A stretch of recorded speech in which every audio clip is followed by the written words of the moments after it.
I'm afraid for the global warming, and I'm afraid for the deterioration of the environment. And what worries me most is that not everyone is convinced about this danger. And when it comes to taking action, there is a great division, and not everyone is working in consensus with the other countries. And that's really something that is worrying me, because I'm afraid for the world we are going to give to our children and our grandchildren. The way we should handle it is a multilateral approach. You have the carbon emission, you have the rules of protection of the environment, you have the sustainability rules that have to be respected. I think the recipe is there, but it is the buy-in of the people that is not yet there. People know what has to be done, but they don't work in unison towards that. Well, I'm not an expert, but I believe that things can change if people want to change. And it can go fast.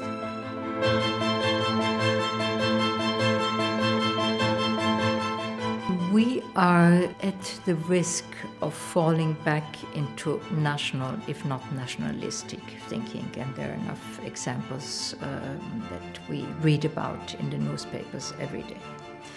For science, frontiers do not matter. Scientists go to where they find attractive positions and attractive work conditions. And for young researchers in particular, it's important to go where they find good mentors, where they find stimulating intellectual and scientific work conditions. So we need this kind of mobility and facilitating young people, talents, to move to where they can be nurtured. And therefore, national boundaries should not be an obstacle at all.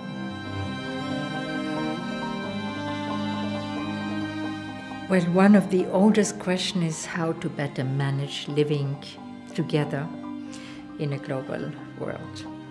Conflict has been endemic. It's the other side of cooperation that has enabled us as a species to survive. So how to manage conflict? And this is something where the social sciences also can contribute. This is where we need education, where we need an openness to what is called the other, people coming from other cultures, from other regions of the world. And I think this is one of the greatest challenges for the rest of this century, how we will be able, because we know now the limits of the planet, we know the limits of our survival chances of the planet, how to be able to come up also with institutions that allow us to live together in a more peaceful way.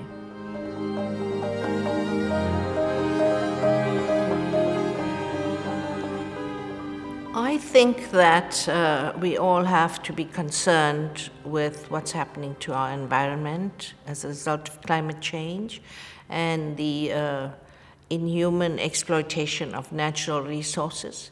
We find the rich getting richer and the poor poorer. In the course of my work as High Commissioner for Human Rights, I have visited many countries. In Bolivia, for instance, you can see the open dumping sites. You see a whole lake has disappeared. So water is a major problem all over the world. I will be attending the conference on development, which is called Rio +20. And I'm hoping that they will give me an opportunity to instill the human rights language, that people should be at the center of all these policies. At the moment, it has not been very successful, all the initiatives to get the developed countries to do much more, because it's the developing countries that are suffering, and yet they're not the main contributors to polluting the earth. So these are big issues, but I am hopeful because of the awareness on the part of activists all over, demanding that the situation be addressed. We have a huge responsibility on what kind of world we are leaving to our children and grandchildren.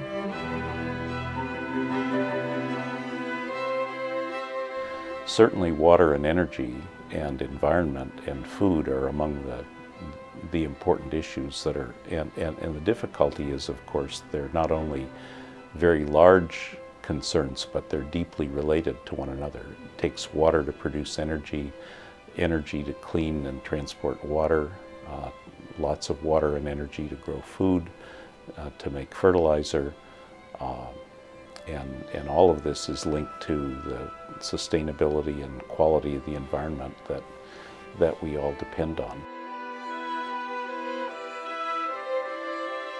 If our population is to increase as forecast, we certainly have to do things rather differently in order to have everyone have access to the things that they need, while at the same time having the world be a world that we look forward to our children and grandchildren enjoying as we have. So the challenges are very deep. European Union is playing a much more important role on the world stage than most people think. For instance, we are the biggest donor as far as official development assistance is concerned. Half of the ODA financial assistance is coming from the European Union and from our member states.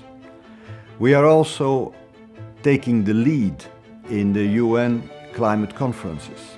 It was less obvious in Copenhagen. It was very obvious in Cancun and in Durban. I lived in another world, and I want to keep that other world also for my children and my grandchildren. And that is highly inspiring and highly motivating.